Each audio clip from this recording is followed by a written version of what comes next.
friends, welcome to our channel. So in the previous sessions we have seen various encryption algorithms related to symmetric encryption and asymmetric encryption. So in those we have seen first the DES algorithm and AES algorithm, which are related to the symmetric encryption, and then we have gone through the RSA algorithm, which is an asymmetric encryption algorithm. So these algorithms are meant for conversion of plain text to ciphertext, and that is for achieving the confidentiality. So which is one of our security service. So that means providing the security for the data. So in today's session, let us have a look on another security service, that is authentication. So as we have discussed in the previous sessions, the authentication means verifying the user identity. So if a network consists of 4 different users, let it be A, B, C and D. So in this network I had 4 systems or 4 users, A, B, C, D, and if A wants to communicate with C, A should communicate with C. That means first of all this C should be authenticated by A and A should be authenticated by C. That means C must know that the message which have been received is coming from the perfect sender. So the authorization, that means all the 3 users are having permissions to communicate with each other. So that we call it as an authorization. And here the authentication means verifying the user identity. So among these 3 users, C should receive the message only from A. So that identity is called authentication.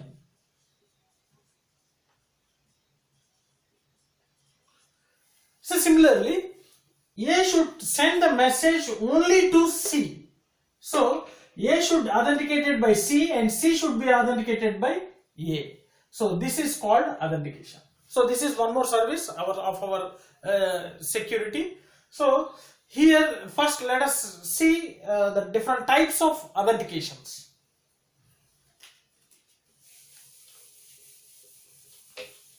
First, types of authentications.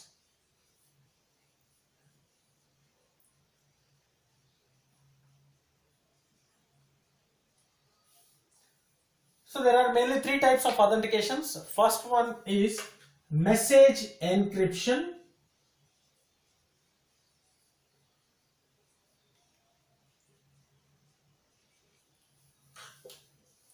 Next, message authentication code.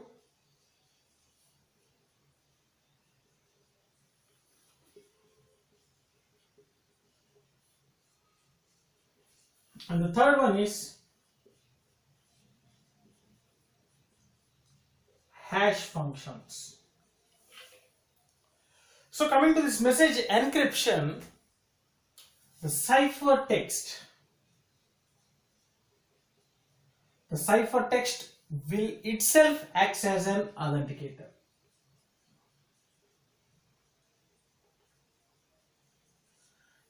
So the sender should be authenticated by the receiver, and similarly the receiver should be authenticated by the sender, and this process will be done only through the ciphertext. So that's why we call it as authenticator. So here the ciphertext itself acts as an authenticator. In this message authentication code, we will have some authentication functions. So we have to apply these authentication functions on the plain text along with the key, which produces a fixed length code that is called message authentication code. So consider the plain text, apply the authentication function along with the key. So here C represents the authentication functions. So C of M comma K. M stands for a plain text message and K stands for a simple key. So applying the authentication functions on plain text message along with the key will produces a fixed length code.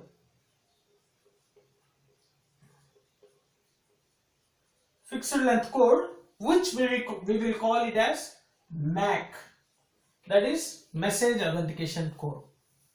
So the output of this message authentication code is MAC. This can also be called as message digest, right? So this is a fixed length code, and this will be acting as an authenticator here. So in the second function, in the second category, there is message authentication code. We will get a fixed length code which is a MAC or a message digest which acts as an authenticator. So in order to in order to authenticate by the sender or a receiver, we have to use this fixed length code. And coming to the third one is also similar to the message authentication code. Here we will apply hash functions. So capital H represents the hash functions. So applying these hash functions on a plain text message, that is M, which is independent of key. In the second case, we are using the key. So this message authentication code depends upon the key, and in this hash functions is independent of key. So we should not use a key for generating the authenticator. So hash functions, applying the hash functions on the plain text message will also produce the fixed length code, which is also called as hash code. It is represented as H, small h. So here the capital H represents the hash function, small h represents the hash code, and this fixed length code will act as an authenticator. So if the sender wants to authenticate by the receiver and the receiver wants to authenticate by the sender, we have to use this hash code. So these are the three categories of authentications, three ways we can achieve the authentication: message encryption, authentication code, and hash functions. So let us see how this ciphertext acts as an authenticator, and here how this MAC acts as an authenticator, and here how the hash code acts as an authenticator. Let us look one by one.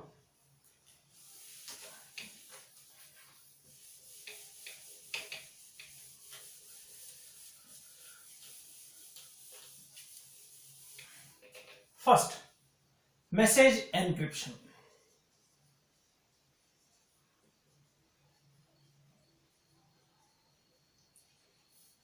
So here the ciphertext is an authenticator.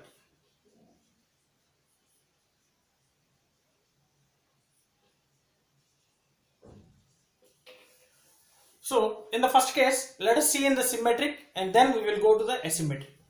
Consider the plain text message. So this is the plain text message.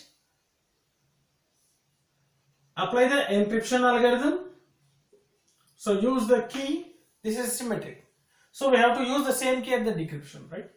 So after applying the encryption, we will get the encrypted message, and then at the receiver side decrypt this encrypted message using the same key, so that we will get the plain text message. So here we have to share this secret key securely between the sender and receiver. So this is the sender, this is the receiver.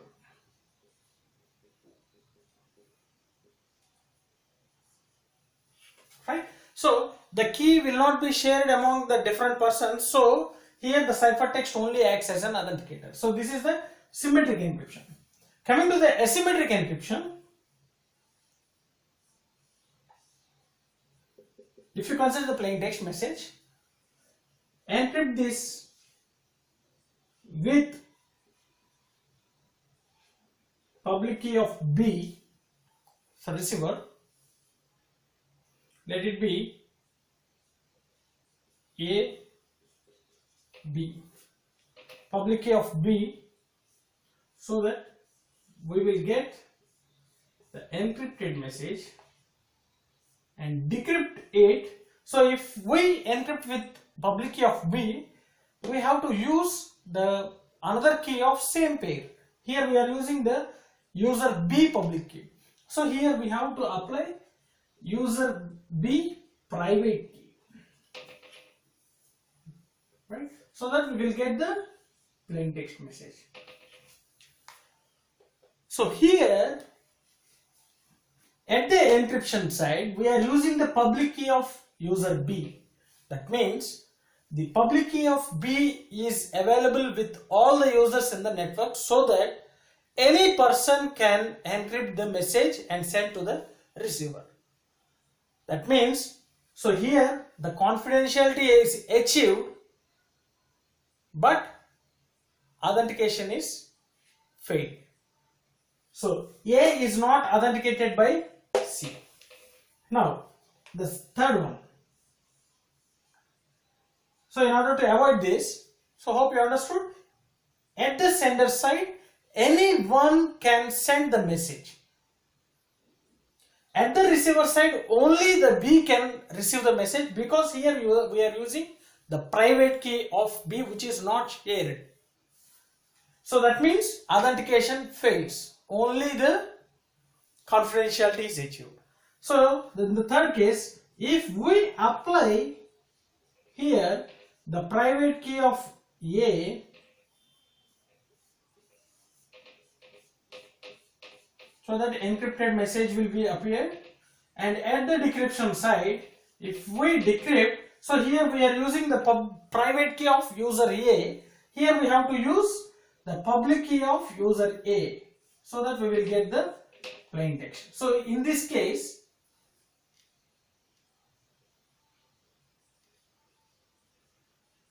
authentication is achieved,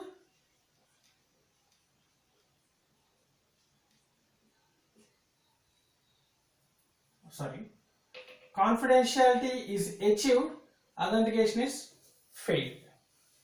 In this case, see, here at the sender we are using the private key, so that the message will be sent only by the user A.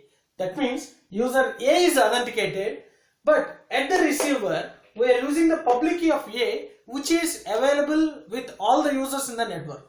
So anyone can decrypt the message.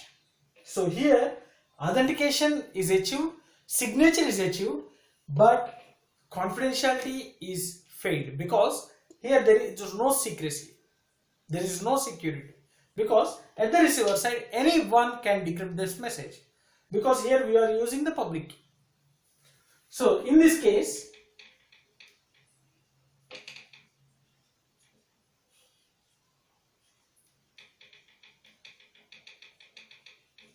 authentication is achieved, but confidentiality is not achieved.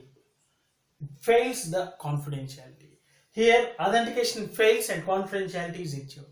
So in order to get both the authentication and confidentiality in asymmetric, we have to apply the dual encryption. So at the sender side we will use two encryptions, and at the receiver side also we will use two decryptions. So in order to achieve both authentication and confidentiality. So in all these cases this ciphertext only will act as an authenticator. So let us see the third case, which is in which we will achieve both the authentication and confidentiality.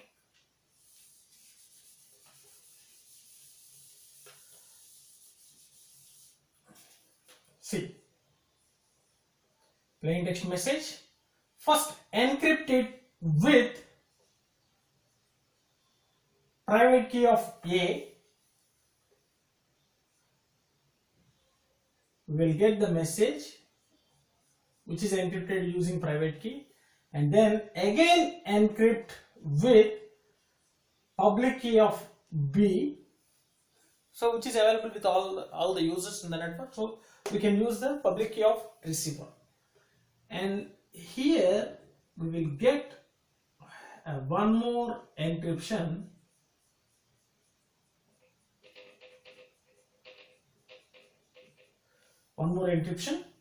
So in the reverse, I mean in the receiver side, first decrypt. So recent encryption is with KUB.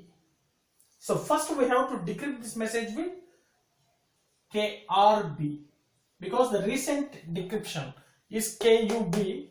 So I mean recent encryption is KUB. Here recent decryption must be, the first decryption must be using KRB. And after getting the encrypted message, again decrypt using, the second one is KRA. Here we have to use KUA, so that we will get the plain text message.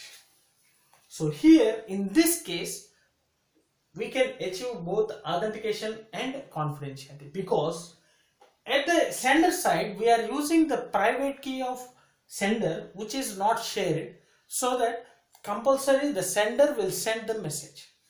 And again we are encrypting the encrypted message using a public key of B, so that at the decryption, first we have to decrypt the received message with private key of B.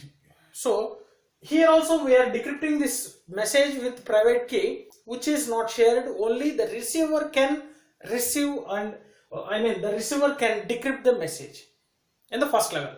So after that we will get the another ciphertext, inner ciphertext, so which can be further decrypted by using public key of A. So sender is authenticated and receiver is also authenticated.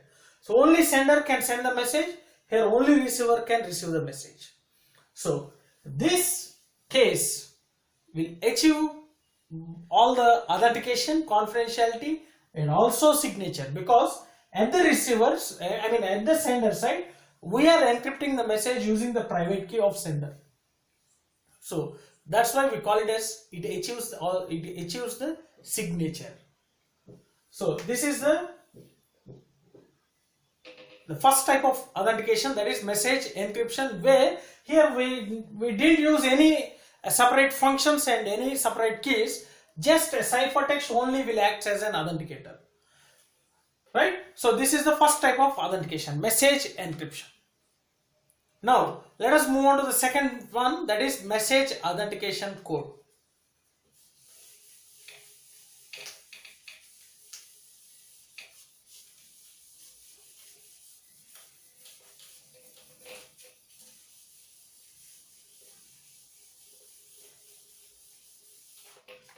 The second one is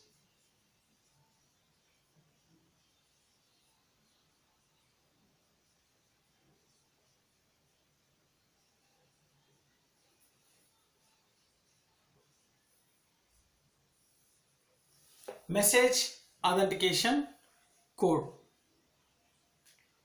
So here we have to apply, here MAC will act as an authenticator. So we have to generate that MAC. So in order to get that MAC, we have to apply the functions on plain text message along with the key. So C must be applied on message along with key, which gives MAC, and which acts as an authenticator. So here consider the plain text message.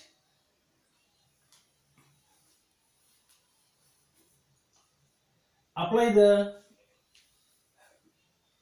functions along with key, so that we will get one code which is appended with the plain text message, so that we will get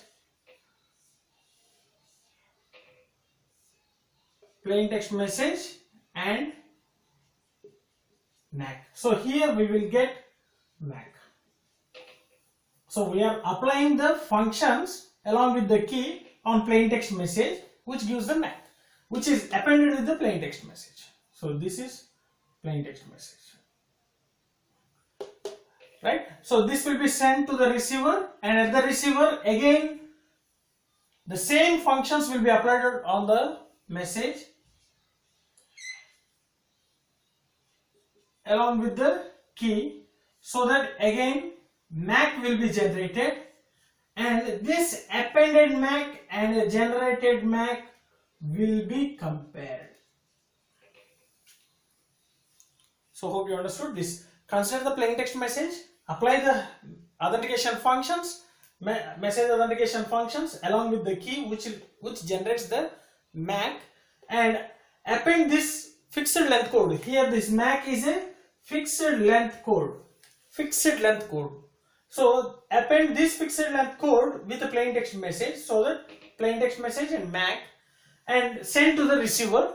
At the receiver side, again apply the same authentication functions with the same key, so that again we will get the MAC, and the appended MAC and calculated MAC will be compared. So if both are equal, that implies the message has been received successfully from the perfect sender. And also integrity. Integrity means in between the transmission the data is not modified. So this implies the data is not modified in between the transmission. So if the data is modified during the transmission, even a change in a single bit will get the difference of this calculated MAC and generated MAC. So these two will not be equal.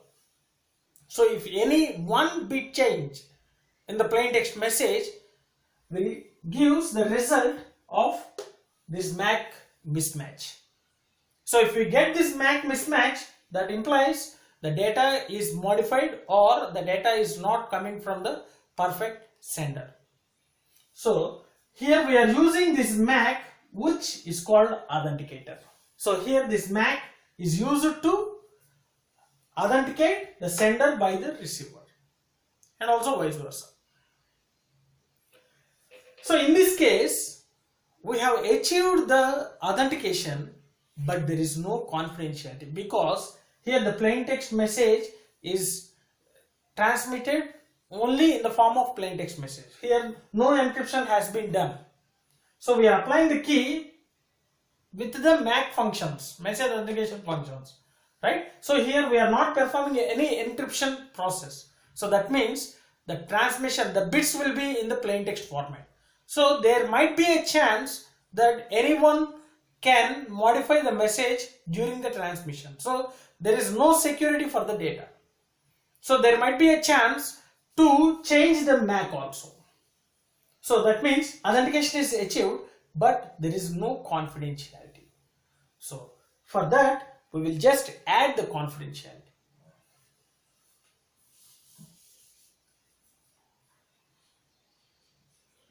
Consider the plain text and apply the same functions. K is applied so that we will get the MAC, and append this MAC and apply the encryption process. Use a symmetric key. So here the K1 and K2, and send to the, so see, so this is the MAC and this is the plain text which is encrypted using the K2. So that first the decryption process will be done by using the same K2, and then we will get the plain text message and MAC. Now apply the same functions K1 so that MAC will be generated, and compare this appended MAC. Hope you understood. First, consider the plain text message, apply the MAC functions along with the key K1 so that we will get MAC. So this is the MAC and this is the plain text. So append the message with the plain MAC and encrypt that message with K2 so that we will get the encrypted format, and send to the receiver. At the receiver side, first decrypt this encrypted message using K2 so that we will get the message and MAC, and now apply the message authentication functions along with the key on plain text message so that MAC will be generated. Now this MAC and the generated MAC will be get compared. So here also same process. So two MACs, that means generated MAC and a calculated MAC, calculated MAC and appended MAC should be equal.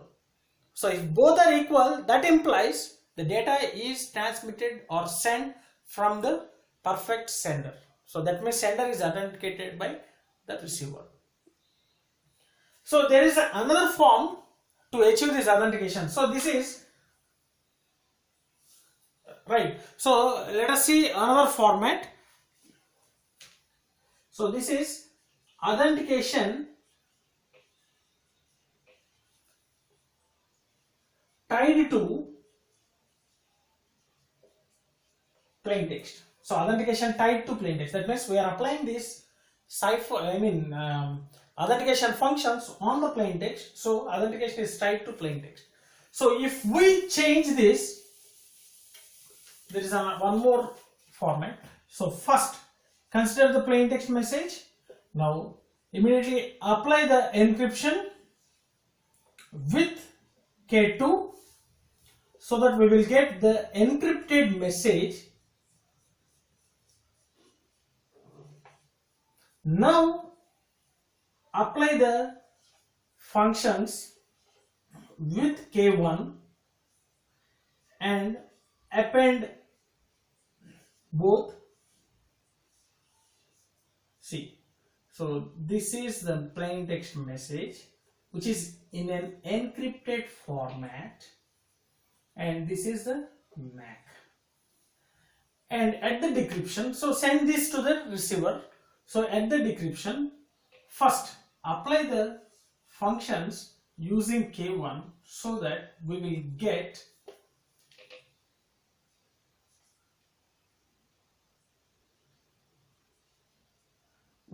get the MAC and compare.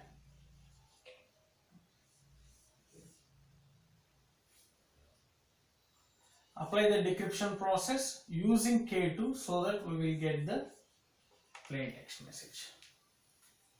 Right? So here first we have to apply this function with the K1 so that we will get the MAC and appended MAC, and this generated MAC will be compared, and similarly the encrypted message will be decrypted by using the K2 so that we will get the plain text. So this is called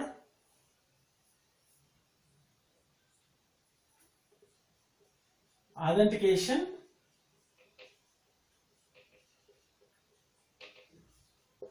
tied to ciphertext. So because first we are generating the ciphertext and then applying the functions on the ciphertext. Here we are applying the functions on the plain text message. So that's why we call it as authentication tied to plain text and authentication tied to ciphertext. So this is the second process. So here first we have to generate the fixed length code by applying the message functions on the plain text message along with the key, and we have to append that fixed length code with the plain text message, and we have to send that to the receiver. At the receiver side, again they will calculate. So at the receiver side, the receiver will calculate or generate the MAC by applying the same functions and the same key on the plain text message, and the generated MAC and the appended MAC will be get compared. So if both the MACs are equal, that implies the data is sent by the perfect sender. That means sender is authenticated. If the message, both the MACs are unequal or not equal, that implies the data is modified or the data is not sent by the authorized sender, authenticated sender. So hope you understood the second one. And similarly the third one, that is hash functions. Let's move on to the hash functions, the third process.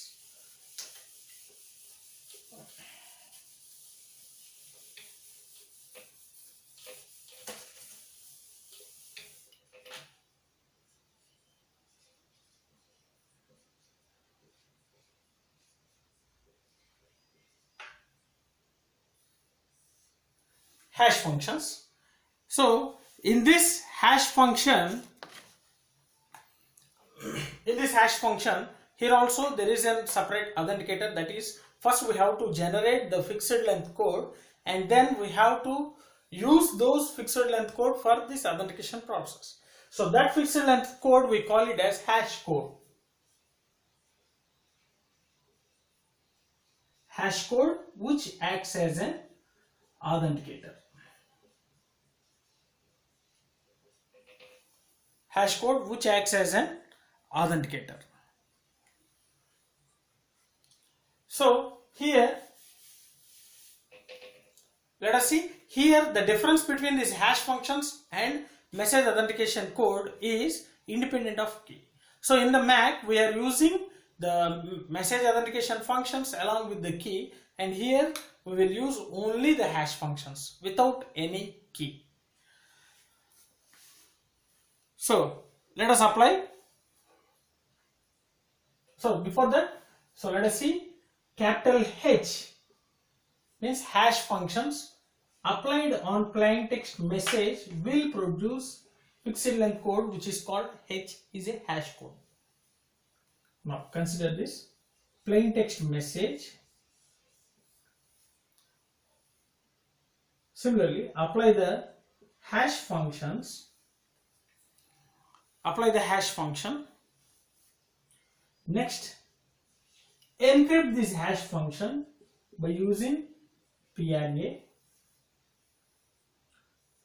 So encrypted hash code, encrypted hash code will be appended to the plain text message. So H, so here H is a hash code. This is a plain text message.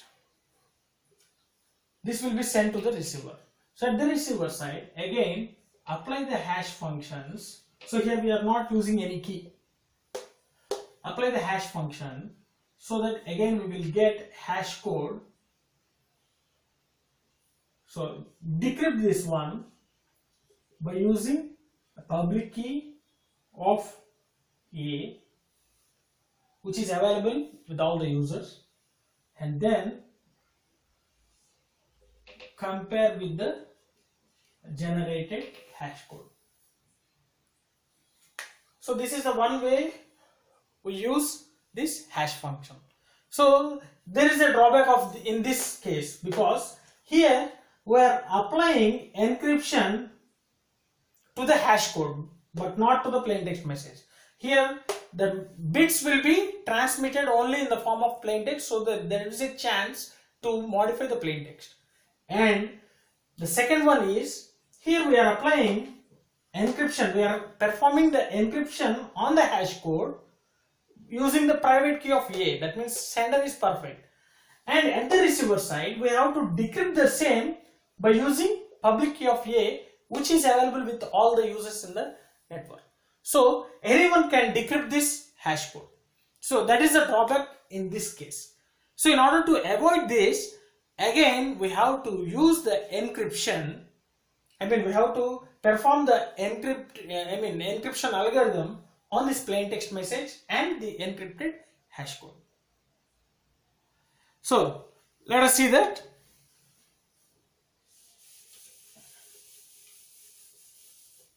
So first, apply the plain text message, consider the plain text message, apply the hash code and apply the encryption process by using private key, so that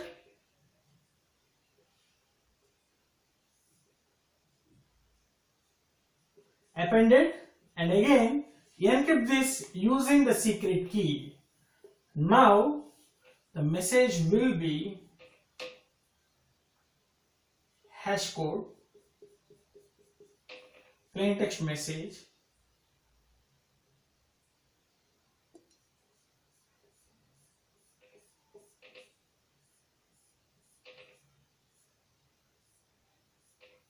so this is the encrypted format.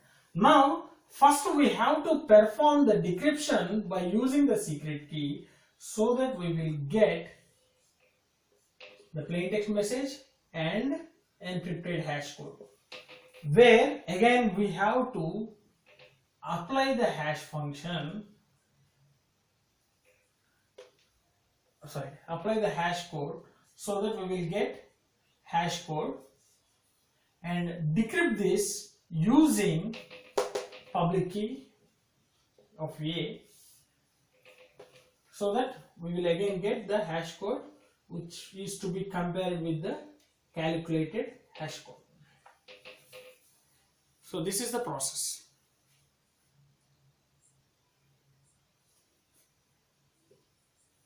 Right? So in the sender side, first we are applying the hash function, and here we will getting the hash code. We are getting the hash code and encrypt the hash code by using the private key of A, and then append with the plain text message, and the complete message with the encrypted hash code will be encrypted by using the secret key. So again here we are using the symmetric encryption. So this is a combination of both the symmetric and asymmetric encryption.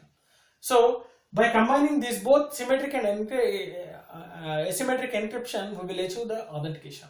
So here we are using the public key encryption only on the hash code, and we are using the symmetric encryption on the plain text message.